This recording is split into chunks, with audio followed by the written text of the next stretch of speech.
Hey, fellow superhero cinephiles. Did you know that almost 30% of adults say they haven't read a book in the past year? The primary reason why is a lack of time. Well, Audible's here to help with the gift of found time. Thanks to Audible, you can listen to audiobooks like Marvel Comics, The Untold Story, or Slugfest, inside the epic 50-year battle between Marvel and DC. Read up on the history of superheroes in comics and movies with Grant Morrison's Super Gods. You can also check out Vanguard, my original superhero novel series, or try The Vril Agenda or The Adventures of Fortune McCall, both of which were written by our dearly departed host emeritus, Derek Ferguson. Whatever you're looking for, Audible has thousands of titles that you can consume while commuting, exercising, cooking, or just relaxing at home. And not only audiobooks, an Audible membership also gives you access to tons of content like podcasts, theatrical performances, and exclusive Audible originals that you won't find anywhere else. To give you a taste of what you can get, Audible has partnered with this show to provide listeners with a free 30-day trial. All you have to do is go to audibletrial.com/supercinemapod, and with your free trial, you get 1 free audiobook and 2 free Audible originals. In fact, you get to keep those titles even if you cancel before the trial is over. So what are you waiting for? Head on over to audibletrial.com/supercinemapod and start your free trial today.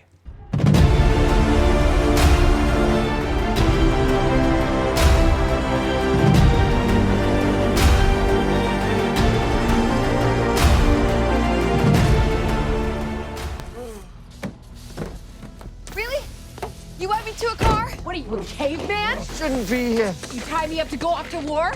I know how to help you. What are you doing? I know the grid specs. I can reset the system. You can't be here right now. I'm not messing around. You can't be here right now. This is insane. Guess what? Nobody makes my decisions for me. All right? Nobody. This is my choice. Okay? My choice. This is mine. Now, how do we stop him? Okay, so he's electric. He's like a battery. So what happens if you overcharge a battery? It explodes. Right. So we use his power against him. Perfect. Okay. I think I can reconnect the power lines, but what I need you to do, I need you to reset the system. Okay, when I say you turn that power on, you turn it on. No matter what. Peter. No matter what. Welcome back to the Superhero Cinephiles podcast. Well, I'm your host, Perry Constantine, and for all of you, it's been 2 weeks, but for us, it's only been about 5 minutes or so because I'm back here with Kelen Conley, the B-hyphen himself, to talk about Amazing Spider-Man 2. Kel, how are you doing? Chia. I'm great, man. I'm happy to be here, Perry. How are you? I'm doing good, got caffeinated up after our little hiatus. Got to there you go. See my daughter before she started before she started crying. I got to say goodnight, and I'm sitting here sipping on a tasty beverage myself. So we're doing good. Good, awesome. And so obviously no news because it's the same day for us. So, but we're just going to jump right into it and talk about The Amazing Spider-Man 2. 2014, I believe it was. 2014. You got it right. April 18th. Yeah. I'm sorry, May 2nd. That was Mexico. May 2nd is when it came out in the States. So what were your thoughts on Amazing Spider-Man 2 when you saw it? What a mess. There is so many different stories in this film that are trying to be put into one cohesive story, and they don't get there at all. The Green Goblin part feels like a different film. The Electro part feels like a different film. The Gwen parts are interwoven throughout all of this, which is really unfair to the story. Spoilers, everybody. Gwen doesn't make it. And then you have the Aunt May has his can't pay bills and is working on the side, but not telling Peter thing. Yeah. Which was really weird. And then you have Peter finding out more about his parents, and then the whole opening of the film is Mary and Peter on the plane, and the plane's like assassins. Mary and Richard. I'm sorry. Mary and Richard's on the plane, and the assassin's trying to take him out, and he successfully does, but then Richard's uploading these files and on some kind of Wi-Fi plane, by the way.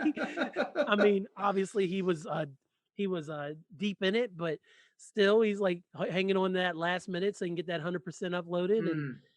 And then we really barely touch on that the rest of the film. It is a big old mess. There's a lot of good ideas. There's a few bad ideas. and it's all shoved into one thing. Oh, and by the way, let's get Peter to graduation Mhm. in the middle of this. Oh, and the Rhino's here. That Yeah. happens. And then we also get a Sinister Six tease at the end too. Oh, a big Sinister Six. Yeah, yeah. Yes. Where yeah, this Still waiting for that.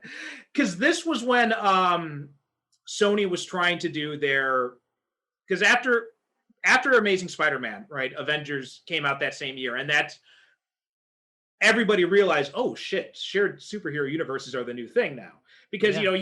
you had these crossover. You didn't have a big crossover like that until Avengers was the culmination of all these introductions. So Yes, it was. after that, all these other places are like, shit, we got to play catch up. So on the CW, they're like, we got to bring in the Flash and we got to bring in Black Canary and all this, and then DC was like, we got to bring in Batman and Superman, have them fight, and then you had and then you had Sony's like, well, we've got all these Spider-Man characters, let's make a Spider-Man universe, and they tried to do all that in this movie. This was the movie that they decided this was a lot like Batman v Superman in that way, in that there's just so much crammed in here to play catch up. Yeah, there's a lot, man. And I am one of the few people on the planet who will still say that I enjoy watching Batman v Superman. I know it's bad. It has plenty of faults. I will not argue with you on any of those points, but I will sit there and watch that movie from start to finish. I just happen to enjoy it because apparently I hate myself. But you're totally right. I do get that vibe with Amazing Spider-Man 2, where they're just like, throw everything in there. It's not gonna matter. We're going to do another one here in 2016 anyway. Yeah, because you've got the whole thing with the Sinister Six, because they were going to do a spin-off movie with the Sinister Six from this. You had Felicia as Harry's assistant because she was going to spin off into a Black Cat movie. Yes. I just saw her, and I completely forgot about her again that quickly. Yes. Yeah. Felicia was there. They were setting the seeds for the Green Goblin, of course, because I mean, we had a Goblin, but that's Harry, and Harry had some weird stories like, I'm dying, I need your blood, and one of the most awkward Spider-Man scenes in Andrew Garfield's career. He's like, I can't give it to you, Harry, blah, blah, blah. He's like, you're just selfish. And I was like, man, who was the dude who played Harry, man? Dale DeHaan. Not a fan. Not impressed, not a fan. I don't entirely blame him. It was a paycheck, and you know what they say about when they back up a truckload of money and dump it on your front lawn, you're going to do that. And that's what he did, but he did not do anything for me as Harry. So I think, you know what, I cut him a little bit of slack, and I think it's mostly the script. But I think with a better script, because I love James Franco in the original trilogy. And that hurts him too, because Franco was so good. But the thing is, though, Franco is such a pretty boy, and it's kind of like the thing we talked about in the first movie with Andrew Garfield. He's such a good-looking guy. You can't really buy him as an outsider. I have trouble buying, as much as I love Franco's performance, and it is much better than DeHaan's. I have a lot of trouble buying the whole, neglected son type thing. Yeah. Franco has trouble, especially because it's so young in his career at that point. I mean, this is like literally right after Freaks and Geeks when he got Spider-Man. Yeah. So he didn't do too well in those emotional scenes, especially early in the early films. In Spider-Man 3, until he made his literal face turn, like the scene in the cafe, like after he's come back to realizing who he is and stuff, and that waitress asks him how his food is, he goes, delicious. Oh, I love that, the pie scene. That's so good. Yeah, he's eating the pie. Like that's spot on. And then like 5 minutes later, like Peter's blown half his face off with a pumpkin bomb. And he's like, oh man, I think I want to save my friend all of a sudden. We're not talking about Spider-Man 3. Oh God. But Franco did have some good beats in that film, but he did not carry the emotional weight of what Harry Osborn went through as Norman Osborn's son. Yeah. Now, DeHaan, I think, is a much better fit for Harry as a character, but he was just given such terrible stuff to work with. It's so weird. It's like Norman dies, you have the same poisoning, he meets up with Peter, and they have the most awkward hangout. It's like, hey man, I haven't seen you in years. And then it's like we're supposed to believe these two guys are friends, and it's like it's not connecting there. At least it didn't for me. So it also felt so out of left field, where it's like, yes, I mean, like we go through this whole movie. His dad works at Oscorp. He's in Oscorp. Never once is there any mention of the fact that, oh, my best friend was Norman Osborn's son, or nothing like that. And the next movie, he says like, hey, Harry, the, son of Norman Osborn, who I apparently was friends with all these years ago, and we just never talked about it again. Oh man. Yeah, it was, again, it just worked for the plot at the time for him to suddenly have this best friend, even though the whole first movie involved Oscorp heavily. But yeah, I digress, I suppose. I'm going to do that a lot here. But yeah, I give Dahan. I think Dahan tried the best he could, and it's just like nobody could have done a good job in that role, though. You're right. I mean, literally, he was there to ultimately be the instrument of Gwen's death, right? And the whatever the hell he was doing once he was the Goblin, with obviously he had the sharp teeth and the bouffant kind of thing going, and he had the costume and everything like that, and such a weird. People give Venom so much crap, and again, Spider-Man 3, and no, Venom was not good in Spider-Man 3. Like, they tried, it didn't work. But this just, the whole time I sat there watching it the first time and then most recently, and I'm watching that final fight, and it, I know how it's going to end, and it's just like, man, like this just doesn't, like, it just felt like, let's do this real quick so that we can kill her. Like, there was other ways to do it, man. Like, I know you want to have the classic Goblin kill Gwen thing. You don't necessarily want it to be Electro by any means. Ooh, we've got to talk about Electro. Oh my god. Yeah. But there was still, between me and you, you're a writer, I pretend to write. We could come up with like 10 different ways they could have still gotten to that point of Gwen falling to her death without going that route and shoehorning it in the last, like, that whole scene was like, what, 12 minutes maybe? Yeah. Between the time the Goblin showed up and time Gwen smacked. So yeah, when I was rewatching it, I'm just like, this happened so quick. I'm like, wait. And I'm like, am I misremembering it? In my head, it felt like this was a longer scene. No. But it's not. It's really, and I was just sitting there, I'm like, I was more shocked by the fact, I'm like, wait a minute. Like, even though I've seen this movie like several times, every time I'm just like, this feels like it should be longer. Yeah, I feel like, I mean, I'm like, did I doze off or something for a minute? I mean, it feels like there's a whole chunk missing here. Yeah, I was gonna say, I wonder if it was longer, and I don't know how much the studio cut, how much it got edited out, because by no means have the extended version of the Amazing Spider-Man 2 sitting here where I could see deleted scenes and stuff like that. But I wonder, I would like to see what the original plan was, because that scene deserved to be longer. I feel like they played more into the Electro role, and they were like, okay, well, we can kind of just stick this here, and then everything will be cool. And it deserved way more for it to be such a pivotal character to die that way. Yeah.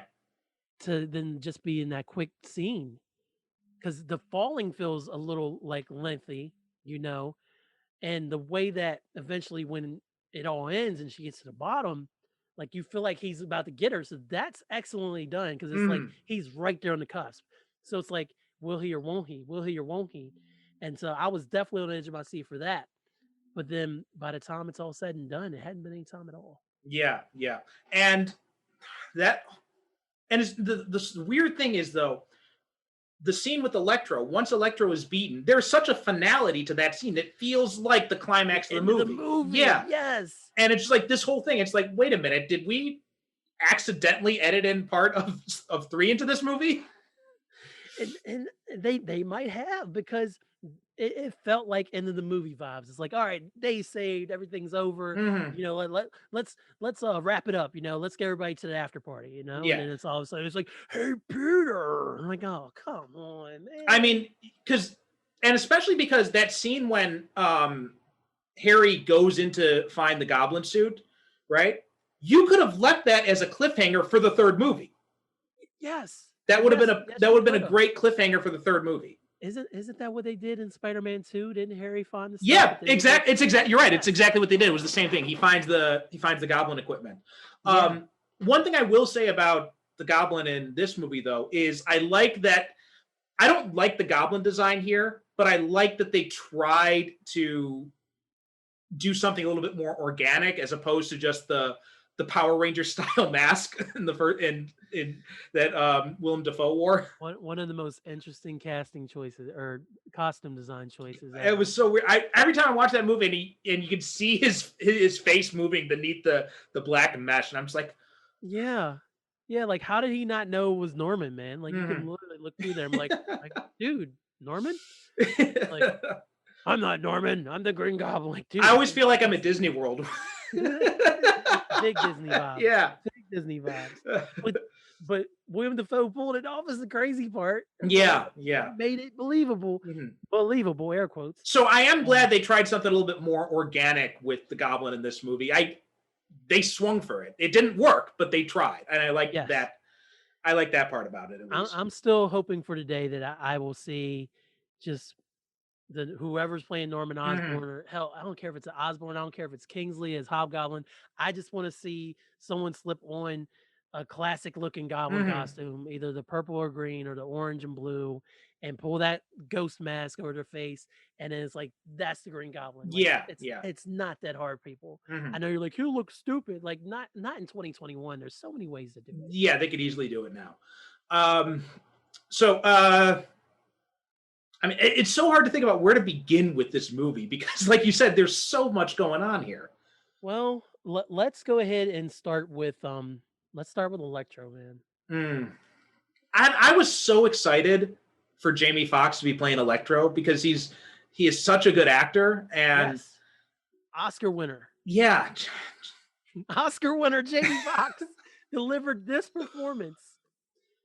I don't know who I don't know where the source material for Electro is drawn from. Now, when we first meet Max Dillon, he worked for the power company. He had the accident and everything. Stan Lee's version. There was a few. I remember specifically from Ejectiveless Spider-Man in the 90s. They did this story. Lee Weeks, I think, was either drawing it or something, where it was the Light the Night story with Electro, and it showed how down and out Electro was when he wasn't trying to be a supervillain and stuff. And then he got this big plan. He's like, I'm going to take down Spider-Man again. And it was like this 3-issue arc. But I feel like a lot of those vibes were pulled in because they made Max an absolute loser. And I mean, I was watching this, and the entire time I'm watching it, I'm thinking to myself, what idiot watches Batman Forever, sees Jim Carrey's performance before he becomes the Riddler, and thinks, that's a good superhero villain origin story. It's the exact same. And it's exactly Jim Carrey at the beginning of Batman Forever, because he's got this weird, even to like the crazy person wall with like all these clippings of Spider-Man. Yeah. It's hey it's your birthday, Max. Thanks, Spider-Man. He's doing it in a deep voice and stuff like that. Yes. And even after that, it's like, okay, even if I hadn't bought into him being so nerdy and dorky and then having an accident, after that, they could have made him so much cooler. And it just seemed like he spent most of his time being a dang old pawn for the plot, you know. And there was never really, I never felt like he was a legitimate threat. I was like, I know Peter's going to figure this out. Like, yeah. Well, also there's that whole thing with him, like, just being so cartoonishly attention starved, right? Like when he's in the elevator with Gwen and he's like, oh yeah, I've got this party and a bunch of celebrities gonna be coming and everything, and I'm just like, why? Yeah. And then she gets her floor. It's like, oh, this is my floor. It was nice talking to you, Max. And he's like, she remembers my name. It's like, dude, you just told her 5 minutes ago. Right. I mean, that's common courtesy for most people. it's just And well, like even when Harry breaks him out of Ravencroft, and he's like, the reason he finally agrees is because Harry says, "I need you," and then he's like, "You need me?" yes, that's as bad as Martha. God, it's Oh, like, yeah, Martha. it's like, can we be You best friends? like, oh man, I can't wait to go skipping through the fields together and having a picnic and stuff. Like, why does Max need a friend so Hmm. badly? And then for his origin to happen the way it was, he's literally leaving. And he's like, Yeah, you gotta go fix that thing right now, blah blah blah. And then he just so happens to slip and fall into hmm, the electric eels. Is that what it was? yeah, yeah. They're like, it was like some way to generate electricity using electric eels. Yes. More animals with Hmm. more testing at Oscorp. Way to go, Oscorp. Yeah. Yeah, I'm sure your accident sign, so many days without an accident is it stays at 0. Yeah, pretty much. Yeah. Good lord.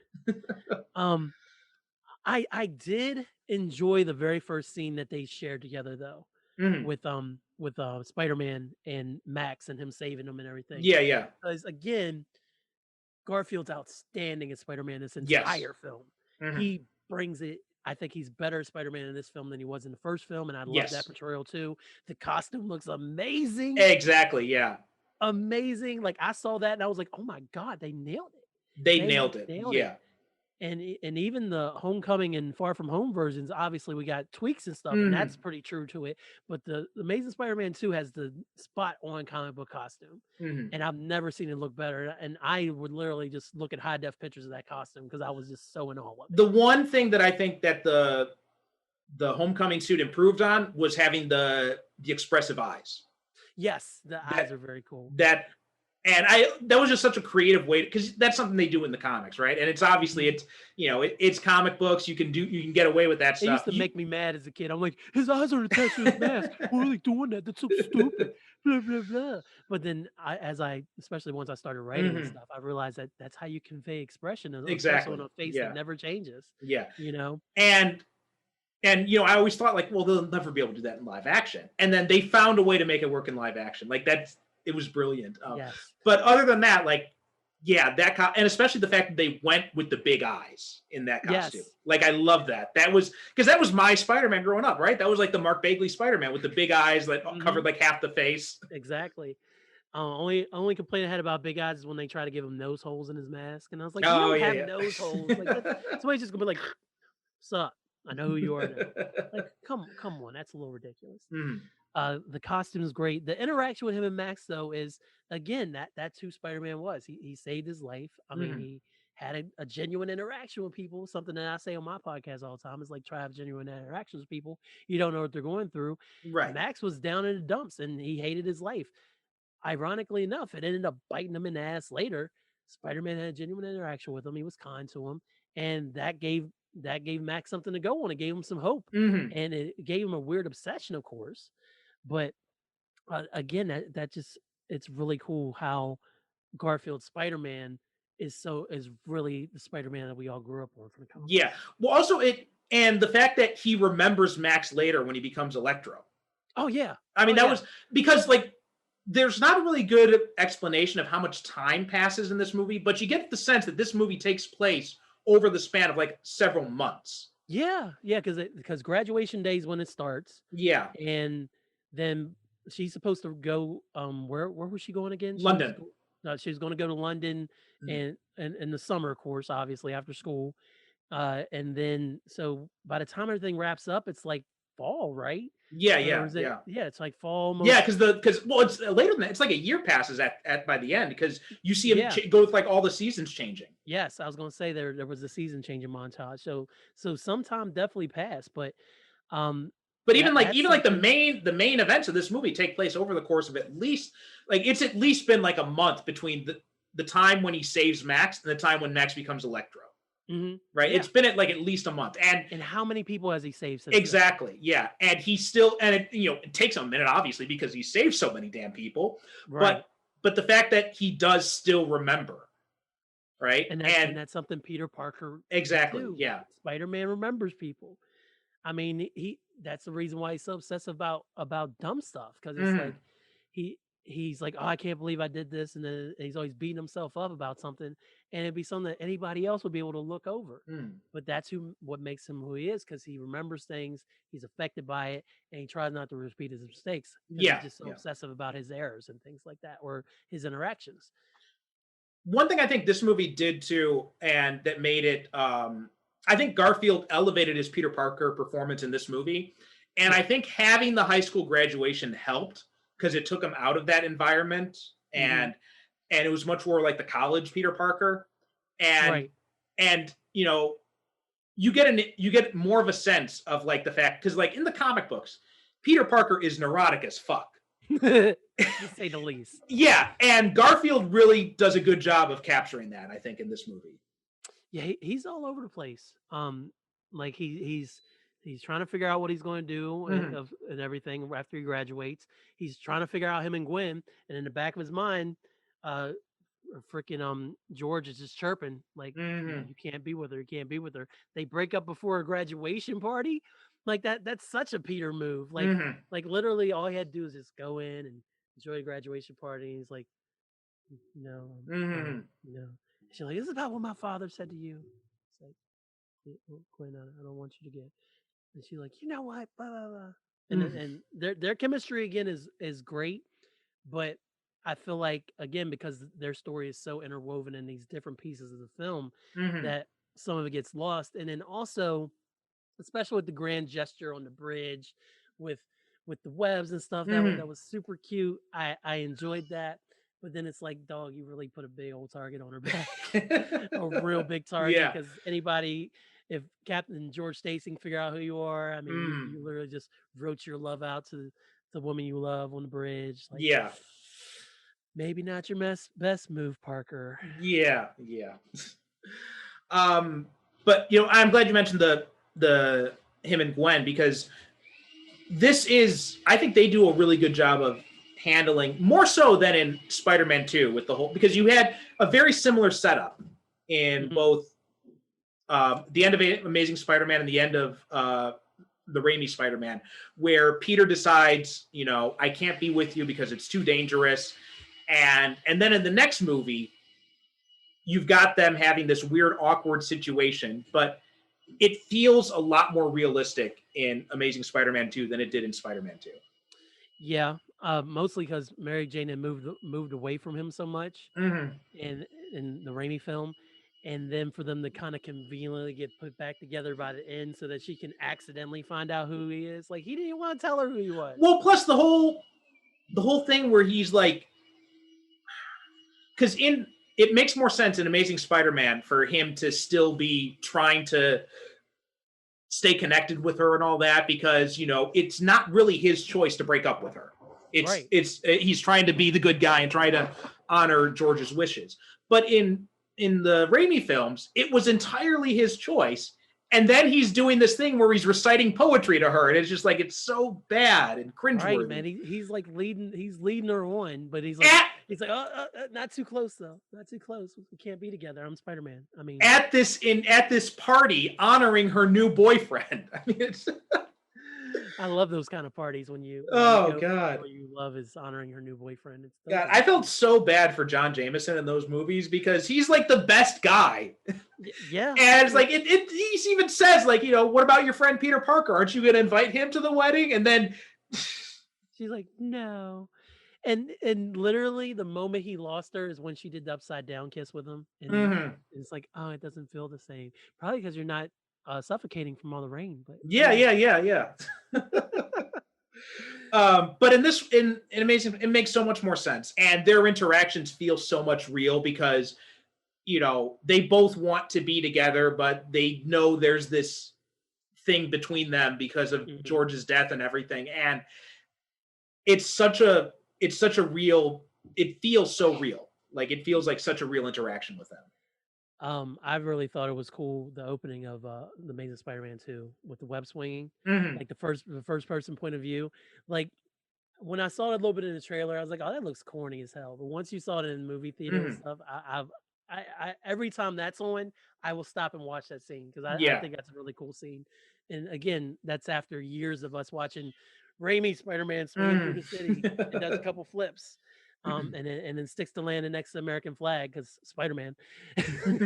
First thing you think of when you think American flag. But to see Garfield Spider-Man be that agile web swinger and just have such fun going through the city and just barreling through there, just like we do in the video games now. Yes, yeah. It was very cool, and it still holds up today. And they still haven't even tried to recreate anything like that in the newer Spider-Man films. They're like, oh, well, they kind of got that one right, so we don't have to keep trying to do the first person point of view on the web swinging. But they nailed that opening. I really like that. They did, yeah. And I love how his ringtone is the Spider-Man theme song. Come on, Peter. Captain George Stacy built this in a cave. And you got the Spider-Man ringtone on your phone. Yeah. Like, oh, hey, you disappear an awful lot, and your ringtone is, I remember some people getting pissed off. I remember one guy on social media getting pissed off about it and saying, like, it takes you out because breaks the suspension of disbelief. I'm like, but they did that in the Raimi films too. You had that subway performer who was singing, Spider-Man, yeah. And that was classic. Everybody just laughed it off. And I mean, even in the Iron Man film, like he's playing the Iron Man theme, like when they're at the casino, like the very opening scene, and like when him and Rhodey are on the plane with the stewardesses, and they have a Ghostface Killer video playing in the background, whose alias is Tony Stark. So it's like, come on, guys, like that did not take you out of the movie. You can't complain about it. There's plenty of other stuff that you want to complain about.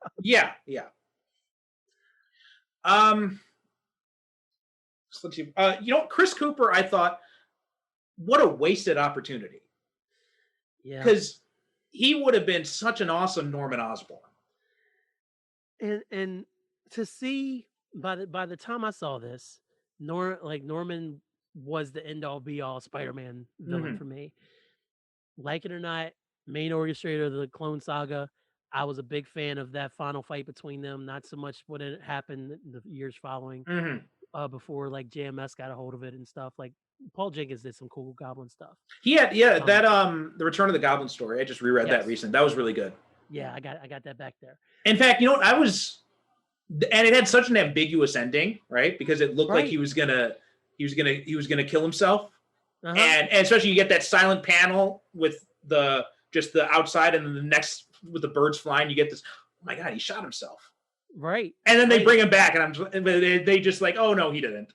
Like, oh, he's fine. Yeah, I mean I think that was such a perfect ending to the Goblin story. That's one of the best Goblin stories for sure. And then next thing you know, Mark Millar has Peter beat them in the head with a mailbox, and when they did Marvel Knight Spider-Man. Oh God, yeah. That crazy shush story that they threw together and stuff. So. And then you had the Dark Reign stuff and all that bullshit. Yeah, and some of that worked, but Norman running the entire Marvel. No. I mean, I could buy if it was Baron Zemo, but I cannot buy Norman Osborn in that role. His ego's way too big. Yeah. That's not what Norman wants. Norman wants to replace everybody with Goblin people. That's his main goal, apparently. But it was definitely a wasted opportunity because we didn't see. Did we see Norman in the first movie? No, he was mentioned. Yes, and then the guy at the end when Connors is in Ravencroft, there was speculation because that was played by Michael Massey. A lot of people thought that he was Norman Osborn because he doesn't speak. Well, he doesn't. No, in the credits it's just like the Man in Black, right? And it wasn't until Michael Massey comes back at the end of this movie, then you find out he's Mr. Fears. But yeah, everybody. Which honestly, that was a little disappointing too because Michael Massey also would have been an amazing Norman Osborn. Yeah. Yes, he would have. So that's two missed opportunities. Yeah. But to have Norman finally be on there, and it's like, okay, so this is going to lead to Goblin somehow. And I didn't know anything going in. I didn't know about who was Goblin and stuff like that. So I'm thinking for sure. I was like, all right, we're going to get Green Goblin. We're going to see what this iteration's about. Especially when you see his hand when he hands the data thing down, and it's like he's transformed. And you're like, and then when he dies, the whole time I'm thinking like he's not dead. He's just the transformation is just fully taken over now, and now he's going to become the Goblin. And again, that might have been something they were going to do in another film, but they never got there. Yeah. So that was definitely a loss though, because it's like, oh, Norman Osborn, and like this is a big deal. That's like saying, okay, Batman film, here's Joker. We're gonna kill him 5 minutes later. Like, why? Like, what part did that serve other than make Harry realize he was sick and it's on Spider-Man's blood? And also, I don't understand what Harry's urgency is, because Norman Osborn is like, what, 50 or 60 in this movie? He has lived a very long life, yeah. And Norman tried to tell him he had a shorter time, like he didn't have long. He was trying to, I think he did mention something about it being accelerated, but Harry immediately went into panic mode. Yeah. And he knew that he couldn't throw money at it and fix it. So I wonder how much of the problem came from that.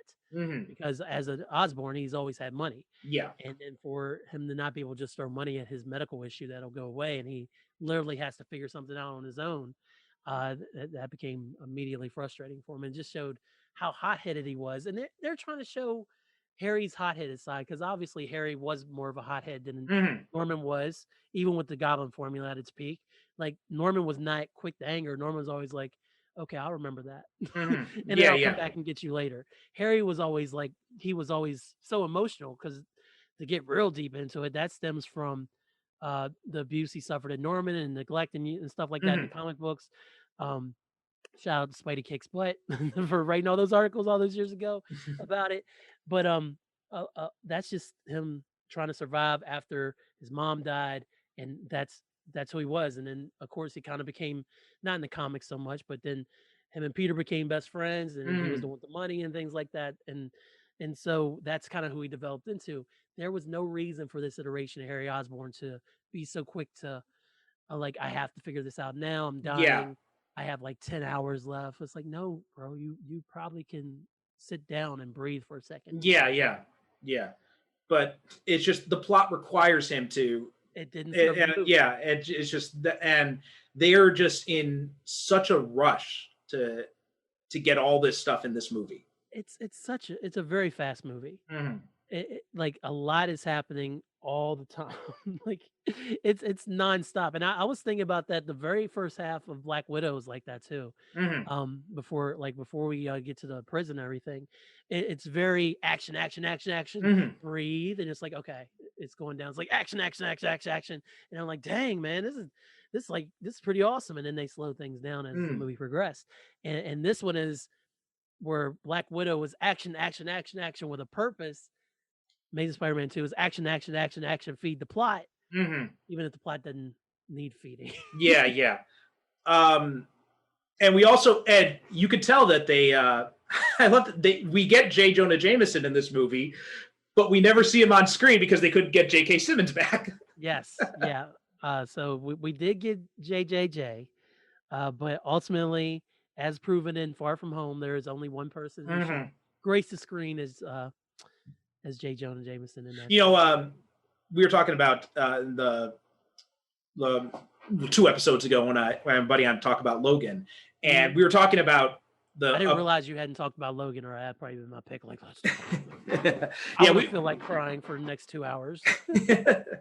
But we were talking about some Far From Home news and he said, he's like, you know what, we were talking about Spider-Verse and all that, and he said, he's like, I want J. Jonah Jameson to be one of those constants in the multiverse where it's always J.K. Simmons in every reality. Hey man, that'd be a beautiful thing. I don't see why not, because when you get it right, you get it right. Yeah, I mean, yeah. That's why we're probably never going to see another Nick Fury. Like, can you imagine something that, God forbid, happens to Samuel? They're like, okay, let's get another black bald dude. Like, no, man, it's got to be Samuel, man. You stole his likeness and everything. Like, it's only right. It's only right, Marvel. Well, actually, they got permission to do his likeness. Like, they asked, because they had to ask him, and he said, I'll do it if you agree to let me be Nick Fury in the movies. That was the deal. Yeah. So a little Easter egg for you guys in case you're wondering how we got here. That was a very cool idea. Obviously, paid years later. Yeah, absolutely. Yeah. You know what? Also, I really liked, even though her story just seems to go nowhere, I did like Sally Field's Aunt May in this movie. Yeah, we didn't talk too much about Sally Field in the first Mhm. one. Um, I as much as I loved Rosemary Mhm. Harris as Aunt May, and she was the perfect elderly Aunt May, and she's Mhm. like, "Oh, Peter, I have 2 quarters rubbed together. Please take them." And it was perfect for the Raimi films. Mhm. She brought a lot of Ultimate Aunt May to the table Yeah. because Ultimate Aunt May's a badass, man. She would take Yes. Yeah. any kind of shit from issue 1 until the day she cradled Peter in her arms, and at the culmination of the series, man, she took no shit from nobody, Mhm. and she took the punches and she rolled with them, and she was even with Ben passed and everything, man. Like she wasn't anybody who really let the world beat her down, man. She was very headstrong, and Sally Field's portrayal of Mhm. Aunt May and that got a lot of that. Now, do I agree so much with the hiding from Peter that they don't have money? I mean, Mhm. I'm sure Peter knows that they don't have that much money Yeah. anyway. I Yeah. mean, they live in a nice house in Queens, but beyond that, I mean, it just kind of is what it is. I mean, Mhm. he obviously needs a scholarship to go to college, and they didn't make him look as poor as Peter Mhm. did in the Raimi films. But she she she brought a lot of the Ultimate portrayal in. Her scenes with Peter, though, I thought they really had a nice chemistry in this film, and they had a Mhm. little bit of Yeah. it in the first one, but for as little screen time as they got, like you said, you really felt the relationship, just like you mentioned Ben and Peter having that Mhm. relationship in Spider-Man, Amazing Spider-Man 1. We got that in Amazing Spider-Man 2 between May and Peter. And even at the end when he's pretty much sulking and mourning in his room and stuff, and like you expected her to go in and like give some big speech about, Mhm. like, oh well, these things happen and you got to dust yourself off and everything like that. And she doesn't do that. Like but you can tell she's still there for him, and he Mhm. is and understands that. She respects the fact that he needs distance, and you can sense, and it's a kudos to both actors that you could sense the emotion, her being there for him emotionally, Mhm. without her coming in and be like, "Now, Peter, have some wheat cakes and get back out Mhm. there Yeah. because the Yeah. rhino's about to go tear up the city again." So Now, Sally did you get definitely the brought. sense that, and it's even more amazing because she hated these movies. A lot of them do. A lot of them do, she man. she hated these movies, and like she was on Howard Stern, and she was asked about preparation for the role, and she's like, "No, I didn't really do anything to prepare for it." And she said like, you try to do the best you can, but you can't shove 10 pounds of shit into a 5 pound bag. So yeah, she said the only thing she liked about these movies was working with Garfield. Um, I bet she did. She's but like, "Hey, I used to date Burt Reynolds." but despite the fact that she obviously hated the script and the like, she's a good enough actress that none of that comes across in her performance. Right, And right. And it's did you get important. the did you get the sense at the end that she actually does know that Peter's Spider-Man? I'd say I'd say throughout both films there was heavy hints dropped Mm-hmm. that she knew. Mm-hmm. And again, I feel like they were building towards if something's going to happen to Aunt May, or Yeah. if they were going to do a reveal, was going to be her coming to him and saying, like, "I'm not fucking stupid, Peter. You're Mm-hmm. you're Spider-Man," Yeah. Yeah. And I feel like her portrayal of Aunt May got that. If you tell Rosemary Harris Aunt May that, she's curtains, I don't think she could have Mm-hmm. handled it. But this Aunt May totally could have handled it. And I feel like they were going to build to the point where she just looked at him like, "You're Spider-Man. I'm not stupid." And Peter wasn't the best in these films with protecting the secret. We No, I know. mean one of my favorite lines is when she walks into this room and she's like, "Why is your face so dirty?" He's like, "I was cleaning the chimney." She's like, "You were cleaning the chimney? We don't have a chimney." Oh, what an idiot! The montage is him coming in at different times Mm-hmm. from superheroing and Mm-hmm. crime fighting was very cool too. I like that because Peter's always messing up his costume, Yeah, so yeah. that was well done. But yeah, I loved just her interactions with Peter were so good, and like you said, like there's a lot, she does bring in a lot of the Ultimate version. Up until Marissa Tomei, the Ultimate version of Aunt May was my favorite version of the character. Yeah, And it's funny, like in all these movies, Aunt May keeps getting younger and younger. Peter does too. Yeah. I remember one meme after Homecoming came out where it's like in the next reboot, Aunt May's going to be a teenager and Spider-Man's going to be a baby.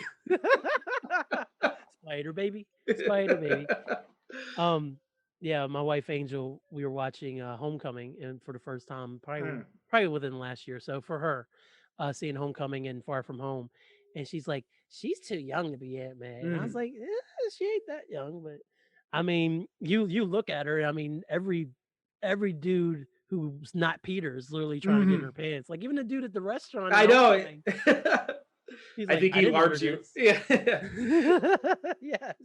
And then I just love the idea of Tony Stark hitting on Aunt May. It's just like, I know.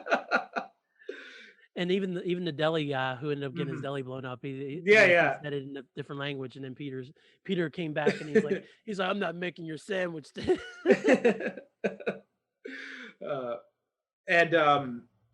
We're talking too much about Homecoming now, but anyway, yeah, I've been all over the place. Yeah, but her it's a movie. It is, yeah, exactly. So we're on brand. And going back to the first movie too, I do like she had these little flashes of like you get little hints of her relationship with Ben in the first movie as well, because like the meatloaf scene is one of my favorite scenes, right? When he comes back after he gets bitten and he's like getting he's like, this is the best meatloaf ever, and he's like he really likes that. And he's like, yeah. She's like, something strange is going on. He's like, yeah, nobody likes your meatloaf. No. And then she's like, and then afterwards she's like, why did you ever tell me that you didn't like my meatloaf? Oh man,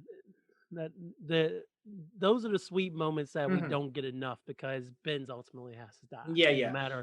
No matter what story you're telling, Ben's. But I think that's why, that's why I bought Ben and May in these movies as being more realistic people than I did in the Raimi films. Because in the Raimi films, it just felt like, he's just doing the lead Ditko, Uncle Ben and elderly Aunt May thing. Yeah. And which is fine, right? I mean, obviously he was trying to pay homage to that, and obviously I get it, but I do like more that Ben and May feel like their own characters in these movies. Yes, and that's definitely important. Because can you imagine if they try to do a Spider-Man film without May or Ben or anything like that? Or, well, obviously we've got one without Ben, but May is a central character in Spider-Man's story. Yeah. Despite what some people may say, it's important that he has that parental figure to kind of bounce off of. Yeah. That's not necessarily named Tony Stark. Yeah. So yeah, she was great, and all right. It's so hard to, one of the other things I really liked in that scene with Electro was the scene where Peter works with the firefighting crew and he wears the helmet. Yes, and he has the helmet on. That's so Peter. That's so Spider-Man. Yeah. That scene was very good. The whole chase scene through with Alexi. The beginning of the movie when he's trying to get the graduation. That's just so well done. And Gwen keeps calling him. He's like, yeah, I'm 5 minutes away. She's like, what's that noise? It's like, nothing. He's like, you're fighting crime, are you? He's like, no, I'm on my way. It's such a Spider-Man scene too. Like that is that scene right there is the perfect encapsulation of who Spider-Man is, right? He's this guy, he's a crime fighter, but he's also got these demands in his personal life as well. Like that scene is the perfect distillation of who Spider-Man is. Yeah. Yeah, after that scene, I was like, "Oh, we're in for a good one." I was like, I got a good feeling about this. And yeah. Just went, yeah. And then didn't he get the graduation and like kiss her on stage? And stuff? That was another thing. The whole that was we were talking about in the last episode. The cocky Peter vibe. With playing that's up way too much.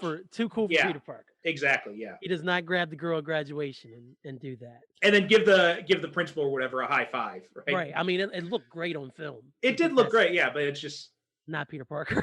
No.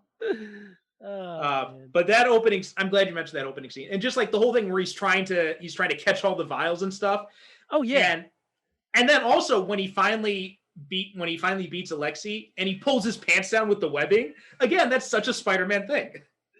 Just for no reason, because like everybody says, he's always like, shut up, God, shut up. I'm trying to concentrate. And obviously one of the reasons that he's always wisecracking. He's distracting his opponent. Yeah, yeah. Because as we now know, like Peter didn't know shit about fighting other than using his powers. Right. It's So if that not for the was spider, part of- not for the spider sense, he would have gotten killed long ago. Right. So that's just one way to keep his opponents off their toes is by Mhm. constantly annoying them. Yeah. And then he just does it so much, he just does it to his people he's teaming up with as well. So he gets on the superheroes' nerves too. But it's a really beautiful thing to see those touches like that. Yeah. To add the bow to everything. It reminds me of do you remember the one of the issues of Ultimate Spider-Man when he goes and he meets Kingpin at a restaurant or something, yeah. and then Kingpin looks down, he's like, "Young man, did you web my feet to the floor?" And Spider-Man's like, "Maybe." He's like, "What possible pleasure would you derive from that?" And Spider-Man's just like, "See, you don't get me, I don't get you." I think that's right around the time I started picking up the books, because I think I started it was after 50 or something or so. I think I started, or no, early 40s Oh, or okay. mid 40s when I started reading the books. So I definitely remember that scene, and because it was completely pointless. Mhm. It accomplished nothing other than getting on his nerves. Yeah. So, that's Peter. Exactly. And yeah, I rewatching that movie again and just seeing the scene where he just, webs down, pulls down the pants. I'm like, "Yep, that's Spider-Man." Mm-hmm. And it was just perfect. And a lot of people complain about Paul Giamatti in this movie playing, but I kind of like that they had him in there, and just even like the thing of him being the Rhino at the end. I didn't mind that because it gives you the sense that if you disconnected it from the Sinister Six stuff, right? Right. And like it just gives you the sense of, Spider-Man's still doing this on an everyday basis. He's fighting guys like Rhino in this like every single day. It's not like a once every 3 years he fights a supervillain type of thing. No, this is a constant presence. And Yeah. there's always there's lots of muggers and lots of stopping petty crimes. But I mean, people like the Rhino show up all the time that he Yeah. has to face, just like at the end of the movie. And I mean, I didn't love it because it's like he's supposed to be mourning and everything, but at the same time, they did show the passage of time, and for him to finally be like, "All right, I'm going back out there," and then from the step right back into the role, and then take down Rhino and stuff. It was very cool to see that despite it all, despite losing the woman he loved more than anything in life, I mean, Spider-Man still gotta put down the evil when he crosses paths with it. Yeah. Man. Another thing, another scene that I just remembered, and this kind of goes back to when you were talking about the kid who collected Spider-Man in the last episode, and the scene with the kid who's getting bullied, and he comes in and he's geeking out over the kid's invention, right? Like that's he's just walking home with him, and that's with a child, man. You're supposed to be excited for him. I mean, you haven't gotten there yet, but Aaliyah, my daughter, will sit there and she'll build Legos or she'll draw something, and it's like she'll show it to me. Now, if anybody else's kid hands this to me, I'm like, okay, it's still a kid. I wouldn't do that. But let's say you drew a picture and you're like, hey man, check this out. I'm really proud of it. I was like, no, dude, it's not exactly. It's like you don't do that with a child. You're supposed to encourage that sense of wonder. You're supposed to and tell them that you want them to continue creating and stuff. Well, I mean, I do kind of get a little bit of that sense with my daughter now because she's starting to learn how to crawl and everything like that. So even just like getting up on her knees, which usually she'll just kind of like pull herself across the ground. Yeah. But every now and then she'll get up on her knees and she'll like start pumping and like get ready to move forward. And and when we put her in this, we got this walker thing too, and she can go side to side and she can go back, but she can't really go. She can get like one step forward and that's it. Hey, enjoy it while you can, because once they start moving, it's over. Yeah. Life was so easy, and all of a sudden, Aaliyah's like, and I'm like, what are you doing? Stay still. I've been saying that ever since. But you're supposed to encourage children like that, and again, very Spider-Man. Kudos to Garfield. And the writers and everybody and the director, everything, he made time for that kid and made that kid's day, man. And again, that's another big part of Spider-Man, because Spider-Man is there for the little things and for the big things. Right. The friendly neighborhood Spider-Man thing. That was friendly neighborhood. That's that aspect in that scene in that movie, and the scene with the kid on the bridge in the first movie, that those are the types of moments that sell that idea. So there's so many good things in this movie. It's just, why did it have to be so much in this one movie? Exactly, yeah. And I mean, and there's even with the villain stuff, like there's stuff we even get Ravencroft for the first time, and we saw the Connor's in his cell, but it wasn't actually. I don't think they explicitly called it Ravencroft in that movie. No, I don't think they explained too much. But they explicitly call it out Ravencroft in this movie, and I don't know what they were doing with Dr. Kafka though, because Dr. Kafka in the comics is a woman, and here they make him into a man, and not only that, but like a German mad scientist type. It was so bad. I did not love that because Ashley Kafka was one of my favorite characters from the mid '90s, because she was like the Dr. Ravencroft, and she was always involved in like the little stories and stuff, and eventually she got romantically involved with John Jameson. So I did like that character, and then to see the gender switch didn't bother me, but for them to be again this mad scientist and then ultimately die, it's like, what was the point of all that? Yeah, it was so. It's like, this is also like the stuff with Jamie Foxx's Matt Dillon, and like being like Max Dillon, Matt Dillon. Yeah. Oh man, I don't know. Matt Dillon could have done better. I think he probably would have done a better job as Electro. Yeah, but the whole like I keep getting the sense that it's like you got these weird Schumacher-esque elements. Like it's like somebody spliced in these characters from the Schumacher Batman films into these movies. And it's like where you have Jamie Foxx is like Jim Carrey in Batman Forever, and I don't know what his name is, but the guy who plays Kafka is like John Glover's Dr. Woodrue in Batman and Robin. Yeah. So many bad choices. I can't say that enough. Do you want to talk about the death scene with Gwen and everything? I want to get one other thing first, and that was, I did like some of Harry's interactions with the board, right? Like when he comes in and he's telling them, and he's like, "It's Mr. Osborn to you," and all that, and like I did like that. And then he notices Felicia, and he says that from now on everybody works for Felicia. Right. I did like those little moments when he asserts himself. Again, that was something that Harry never was that great at. So to see him stepping into that role of his dad's, which is something important in his character arc throughout his history, and then to see him go to Felicia and say, "You answer Felicia" and stuff, that's more world building. So if you don't immediately have Goblin die at the end of the film, and you want to keep him around and go forward with him, and then have Felicia over here to the side, they had so many pieces that they could have worked with. So that was very cool to see that too. Yeah, I like that piece too. Now the death scene, you know what? I hate the way it's handled, but it still gets me every time. Yeah, I mean, and like Garfield, and he did the same thing with George's death in the first movie too. It's like he so sells that emotion, like you mentioned last episode, and he's just like, you really feel that emotion, like when he keeps repeating over and over, "Stay with me," like it's it is heartbreaking. It messed me up in the movie theaters, and it still messed me up the last time I watched it. Yeah, you know he's not going to get to her, and I'm not a purist. I don't need her to be thrown off a bridge. I don't need y'all to do that crazy thing that they did, which I still believe that ultimate. You know the story. She was dead before she hit the water, but then there's a snap sound effect that they've taken out of reprints and stuff like that of when Spider-Man grabs him with the web. So I'm glad they didn't go that route. And they went. And the Raimi film obviously had Mary Jane thrown off the bridge several times in 1 and 3. She was thrown off bridges. So I'm glad they didn't go that way. And with everything just falling around them and him being so close and him trying to fire the web to save her.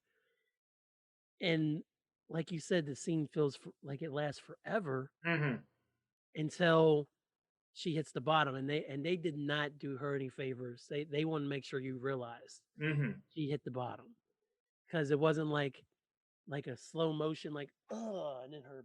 No, it's such a because it is going in slow motion, like the web is flying in Right. slow motion, but then that snap is just boom in Yes, real time. Yeah. real time. She hits and then stops moving, and it's just like your stomach just sinks. Mm-hmm. And there's that moment of silence right after she's Yes. just hanging there, just like, and you're just like, oh shit, that just happened.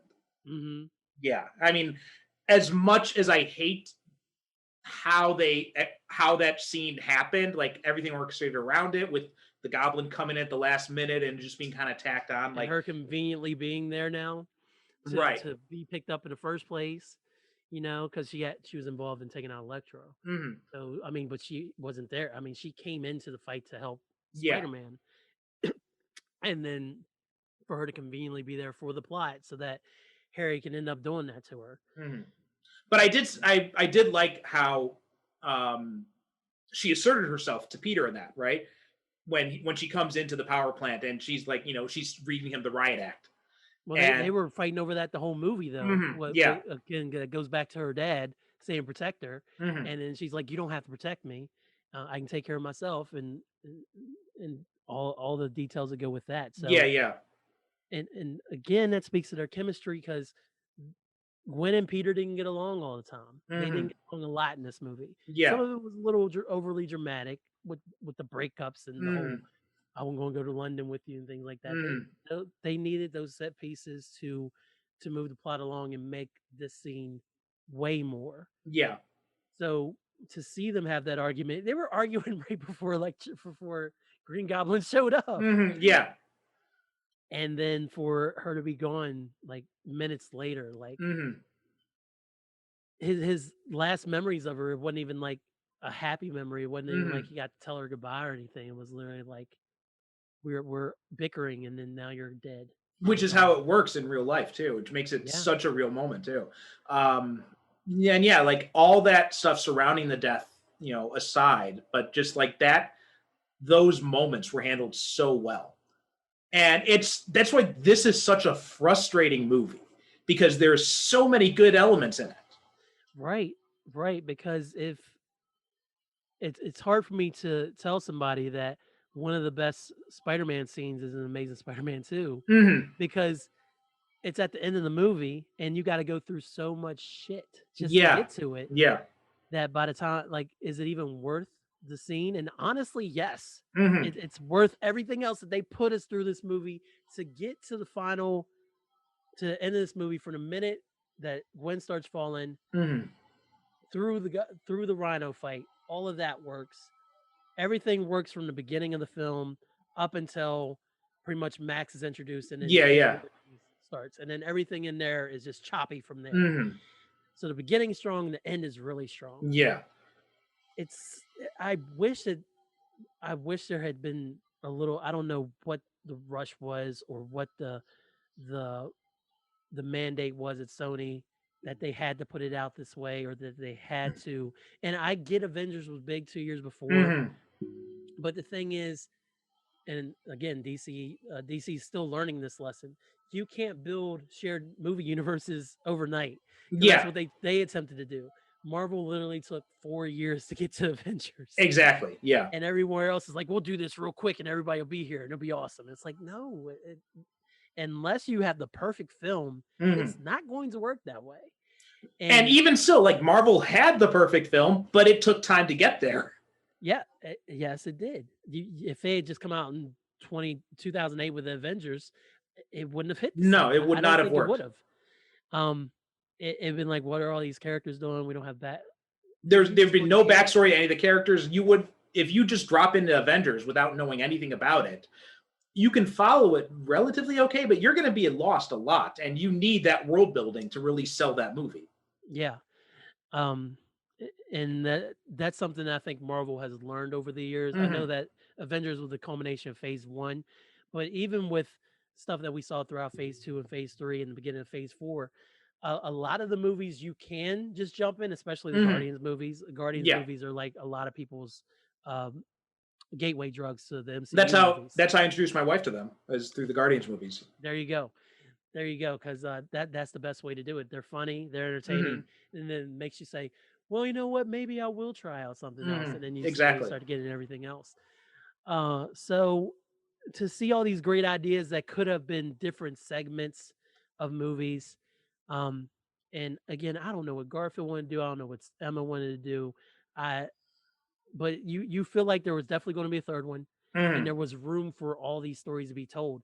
This movie could have literally just been about the death of Gwen Stacy somehow, Yes. Yeah. and you eliminate the electro part. You go straight Goblin, Mhm. straight Peter. You build more about Harry Osborn and Green Goblin mystique. You lean heavy into that. Keep all the parts with him and Gwen. You can still have your fun parts with the graduation, Mhm. and you can even throw the Rhino in the beginning and end. It's not going to matter. That can be your second villain, but you focus on Green Goblin and you tell Gwen and Peter's story. And then by the end, when you get to the emotional moment when Mhm. Gwen goes down, starts falling, like that sounds like a perfect Spider-Man film. And I by no means have a screenplay or anything like that, but then you have these elements you could still introduce. You could do Electro another time, hopefully way better. Yeah. You got Felicia Hardy there. You have if you want to expand on the Rhino and the Sinister Six, that's there later. Mhm. You can set up Norman. You can still do Peter's parents, but they just try to do too much They all try in to do one too much. story. I mean, and then they also had the, speaking when you mentioned Peter's parents, it reminded me too, the whole Roosevelt thing, right? Where he's got this hidden subway card. It's just like, And when there's did no Richard, payoff. when did Richard Parker even have time to build that? And it's like,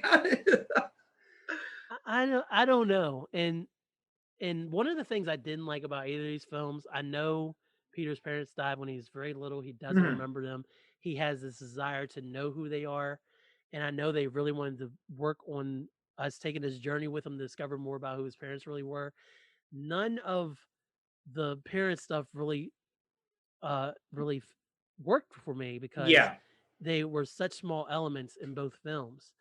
And and even if we got more in the third movie, I don't know it would have been the story, the payoff that I'd been hoping for from you these know what? I films. felt like, because this movie was, I think it was heavily influenced by Casino Royale and Batman Begins, in that this whole idea Yeah, of like, we have to tell the untold story of Spider-Man's origins. Like, well, there is no untold story about it. And when you try to engineer it around that, it just doesn't work. yeah. Richard and Mary had nothing to do with him being Hmm. Spider-Man. Yeah. Um, you can try to tell me that they had a lot to do with the person that Spider-Man's become, Peter Parker's become, but ultimately, no. That's all on May and It's Ben all because May and Ben, yeah. yeah, that's who raised him. Now, if you It's want like to it's tell like in me, that great scene when Sally Field says, she's like, "You're my boy, I raised you." And yes, that was great. mhm, Love that scene every time. mhm, That's very for someone who didn't want to be in the scene. She was very mhm. present Yeah. in that moment. That was great. So even if you want to spring these other ideas from his parents, which eventually will come into the Spider-Man Mhm. universe, it really has no bearing on the character whose story you're telling. And it's like, I understand if you want to link Richard and Mary to his origin, and like, Richard worked for Oscorp, that's fine. But there's not really a whole other story behind that. It's just like, yeah, his research ended up influencing this other thing. But even still, I like the idea more that Peter gets bitten as an accident of fate, right? It's not something that happened because of who his father was or anything like that. It wasn't this Right. coincidence. It was just He wasn't a he test subject. he was in the right place at the right time. Yeah, and that's how the world got the Amazing Spider-Man. Yeah, yeah. And what else was I gonna say? You know what I think? You know what you could do is, I would have taken the Goblin stuff out of this. I would have just focused this on Electro, and then the Mhm. movie ends with Gwen going to Europe, right? And then Which is great too, because Gwen took off to Europe in the comic books exactly, anyway. exactly.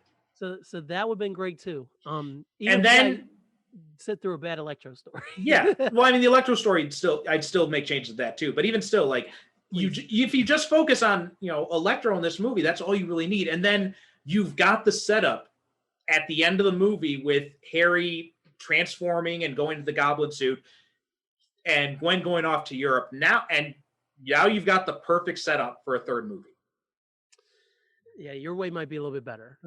And also with her going off to Europe, then you can also introduce Mary Jane, which is what her scenes were cut in this movie, because there were two big scene cuts. One was Shailene Woodley was supposed to play Mary Jane.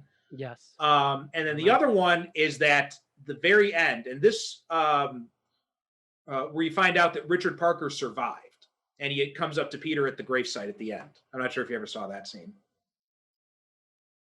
What? Yeah, it was really, it felt so forced. Oh my God.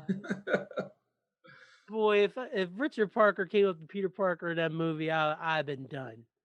They filmed it. I need a refund. They filmed it. It's America. Why? They filmed it. You can go. It's on the special features, or you can probably find it on YouTube. But yeah, that's May's boy.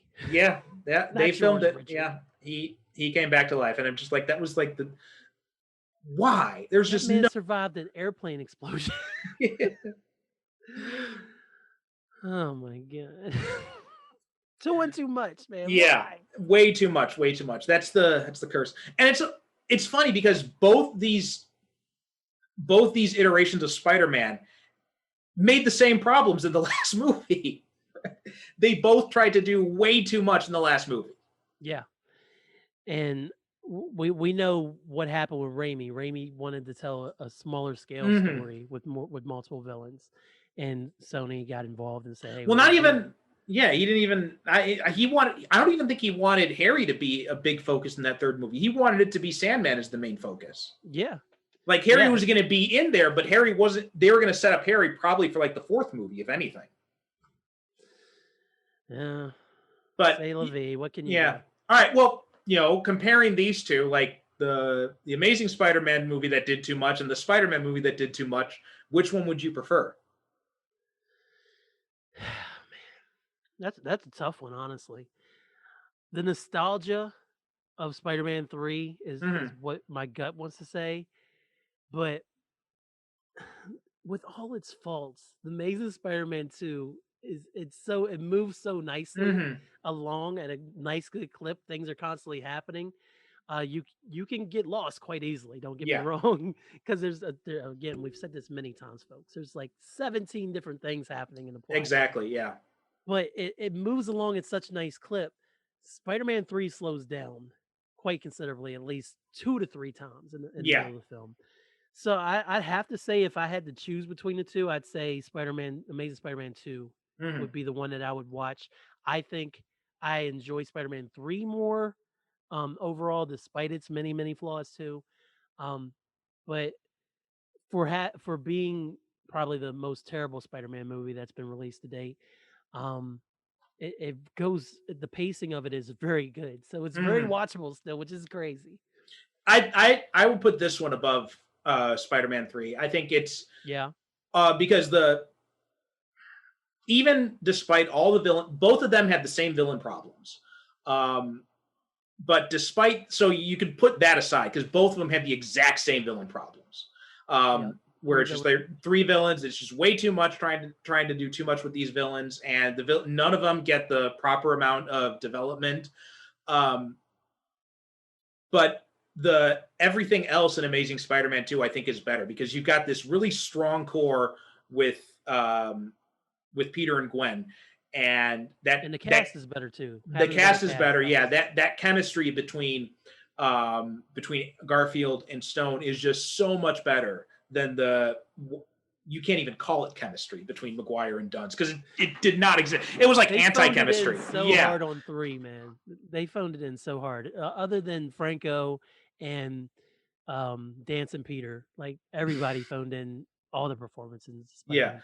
And it's also when you think about the way they behave, like they have in both of them, Peter has conflicts with his girlfriend. They're butting heads, but going back to what we're saying about with May and Ben, like it feels more real in Amazing Spider-Man 2, whereas in Spider-Man 3, she's having a rough time and Peter's trying to sympathize with her and she's being a total bitch to him about it. Yeah, she is. She's like, you don't understand. You're not a struggling. I'm supposed to be on Broadway, Peter. Yeah, and it's like, Oh, bitch, he just spent like what, like the past 5 years getting completely torn apart by the city of New York. I think he yes. knows a little bit about rejection. Yeah, just a little bit. Oh, and she Yeah. was so jealous of Spider-Man Day. Yeah, She did yeah. not like that at all. I mean, he And didn't plus, even get to like, kiss his well, also wound. too, like, even if the roles were forced, like each role had a purpose in Right. Amazing Spider-Man 2. Gwen Stacy in Spider-Man 3 had zero purpose. Like, you could cut her scenes completely and the movie would not be affected at all. It affects nothing. Yeah. She was literally there to be a hot-looking rival to Mhm. MJ, and And for she her to was never even really a rival either. no, other than her kissing Spider-Man Yeah, yeah. randomly. That was just something else to make Mary J mad. Right. And then I did the scene where Spider-Man saves her, but I do think that was really well done. That was So yeah, it was well done. Yeah. so that was cool. But other than that's it. There's no big deal. So yeah, I definitely take this one over Spider-Man 3. I think it's a much stronger movie all around, flaws aside. Yeah. All right. Yeah. So any final thoughts, Kel, on either of these movies? I guess the web series in general. Well, again, when I suggest this to you, I was ready to eviscerate both of these movies because when you watch them, especially after we've gotten all the iterations of Holland's Mhm. Spider-Man, it's really easy to dismiss these because there's only two of them. They're not as they're not as loved as the Raimi films. Right. So it's real easy to be like, oh man, they were terrible and blah blah blah. Garfield was too cool to be Peter, and he was a good Spider-Man though, but he's too cool to be Peter. And the second one was real bad, and Jamie Foxx is awful, and like Mhm. all those things can be true, but there's a lot of things that work in both films. Yeah. The first one, the first one's a solid film. Like I said last episode, you can watch that one. I do recommend that one. Mhm. I recommend you watch Spider-Man 2, Amazing Spider-Man 2 as well. I cannot promise you'll like it. I do, and I did enjoy it more than I thought I would. Uh, and then also I have that bias, that little thing it's a Spider-Man film. So of course I might enjoy it, but with all its flaws, just like Spider-Man 3, there's a lot to like in this movie, and it has a great beginning, it has a great end, and the movie moves along a nice enough clip where you can sit down and throw it on in the background or just sit and watch the whole movie and you'll enjoy it. Now, Mhm. not the best performances from Jamie Foxx or the Green Goblin, of course, but we don't know who to blame on that. Mhm. But it's a watchable movie, you know. It's definitely a watchable movie. So check them both out. And Perry, I think you've changed my mind on my Amazing Spider-Man film hate because I did not. But when I suggested this, I was like, yes, he does. I'm just gonna go in here and be like this is awful and blah blah blah. But I did really enjoy myself watching both films again. Yeah, You should too. and I think one of the big strengths that the Raimi films had is that they came in at a point where we had really nothing else out there. Nothing. I Yes. mean, you had X-Men, but even X-Men was like very much, it was trying to. It was one of those things where like it was ashamed of being a superhero movie. Like X-Men 2000 it's different, man. yeah, and but Raimi's Spider-Man, that was like the first superhero movie probably since Superman the movie that was really out and proud about being a superhero movie, right? Oh yeah. It was it was unapologetically joyous in its celebration of being a superhero movie. Waving the superhero pride Yeah, flag. and there was nothing else like that at the time. So None. so even though you go back and you watch those movies, and yeah, they have flaws. Like they are not, I think a lot of people are looking at those movies with rose-colored glasses because there's a lot of cheesiness in those movies. There's a lot, a ton. And these movies had, I think if these movies had came out in 2002, they would have been much more well received. I couldn't imagine getting these movies in 2002. Yeah, I mean, but they came out. blown. Yeah, but they came out in a post-Avengers world. So, and it's kind of like it reminds me of Days of Future Past in a lot of the ways, because Days of Future Past kind of had this same problem where it feels like a movie that should have come out before Avengers. Right. I know exactly what you mean, because literally they're like, hey, we're getting the gang back together. Mhm. And then it's like, okay, we got the gang back together. Here it is. Everybody's like, thanks. Yeah, We yeah. appreciate it, but we don't really appreciate it. So, Yeah. So yeah, I mean I love that. they're uneven movies is basically what it comes down to, but they're worth watching just on the strength of Andrew Garfield and Emma Stone alone, and like you said, that first scene in Amazing Spider-Man 2 is just pitch perfect Spider-Man. And like those things alone, like the casting of everyone who's not a villain is perfect, and those moments, those human moments, they're really, and that's Mark Webb's background, right? I mean, he directed 500 Days of Summer, and that was a great movie. That's true. Cult classic right there. Mhm. I don't even know if it's a cult classic. It's just a classic. Yeah. So yeah, they're worth watching. I mean, if you have to fast forward through the supervillain parts, then go ahead, but it is worth it just for the interactions between Peter and Gwen. I'm sure there's a Amazing Spider-Man 2 supercut out there somewhere that has no villains in it. So I'm probably yeah. They got those things all over the place now. Yeah. All right. Well, Kel, thanks a lot for coming on, and for absolutely, man. for sitting for looking at over 3 hours on the Zoom counter here that we've been sitting talking. No problem. I'm used to going for at least 3 hours when I sit down and record a podcast. So, Awesome. Good. I do a lot of talking, so I don't mind at all. I appreciate you letting me talk about the Amazing Spider-Man films with you. Well, happy to have you come on. Got to have you come back on again at some point. Yeah, 100%. I will be here. Absolutely. Awesome. 100%. You said it again. I know. That went on purpose. I said 100%, and then I was like, absolutely. Okay. All right. Okay. Before we finish up, tell people where they can find you. You can find me on, let's do social media this time. So you can find me on Twitter at B-. On Instagram, I am VB-. On Facebook, Universe, but I'm rarely over there because nobody pays attention on Facebook. And then, those are the main places I can be found. And if you really want to see some me be goofy, you can follow me on TikTok, I guess. Is that all? The B- on there. The B-. Okay. Yep. Okay. Well, that does it for another episode of Superhero Cinephiles. Come back next time, where I believe, if I'm not mistaken, we're going to have kind of a different thing. We're going to be talking about politics and superheroes in light of all this Dean Cain bullshit. So you got Van Allen Plexco's planning to come on, and we're going to be talking about politics and superheroes. Yes. Shout out to Van. Yeah. That's what's up. So come join us for a special discussion. Otherwise, head over to superherocinephiles.com. Superhero Cinephiles, the Facebook group, Super Cinema Pod on Twitter and Instagram. Be sure to like, be sure to subscribe, be sure to review, be sure to toss us some money through Buy Me a Coffee or PayPal or Patreon or whatever you like. Thanks again for watching. Thanks again for listening, and we will see you next time. You have been listening to the Superhero Cinephiles podcast. Follow us on Twitter and Instagram at Super Cinema Pod. Join our Facebook group by searching for Superhero Cinephiles, where you can interact with us and other superhero fans. If you'd like to support the show, you can become a regular supporter at Patreon or make a one-time donation through PayPal, both of which can be found at our website, superherocinephiles.com. If you buy or rent any movies through the Amazon links at our site, it helps support the show. Please be sure to rate and review us on Apple Podcasts or wherever you get your podcasts.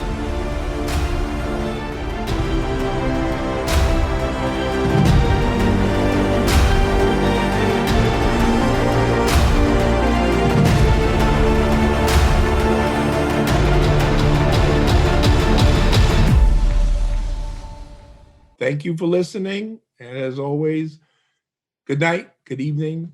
God bless.